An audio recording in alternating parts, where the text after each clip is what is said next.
Doctor கு கணேசன் எழுதிய குரட்டைக்கு என்ன சிகிச்சை எனும் கட்டுரை சிந்தை இணையதளத்தில் இன்று வெளியாகியிருக்கிறது.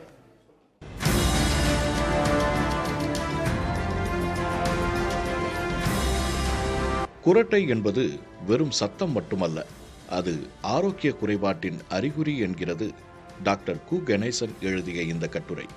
உடல் பருமன், தைராய்டு, தாடை அமைப்பு மற்றும் மது, புகைப்பழக்கம் போன்றவை குரட்டைக்கு முக்கிய காரணங்களாக அமைகின்றன என்று கூறும் இந்த கட்டுரை இவற்றுக்கான எளிய தீர்வுகள் முதல் நவீன அறுவை சிகிச்சைகள் வரை விரிவாக விளக்குகிறது.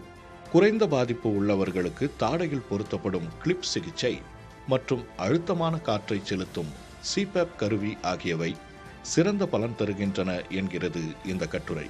தீவிரமான பாதிப்புகளுக்கு திசுக்களை சேதப்படுத்தாத நவீன கோவிலேஷன் அறுவை சிகிச்சை முறையை இந்த கட்டுரை நிரந்தர தீர்வாக முன்வைக்கிறது. ஒரு பக்கமாக சாய்ந்து படுப்பது, உடல் எடையை குறைப்பது மற்றும் போதை பழக்கங்களை தவிர்ப்பது போன்ற வாழ்க்கை முறை மாற்றங்கள் குரட்டையை தடுக்க உதவும் என இக்கட்டுரை வழிகாட்டுகிறது.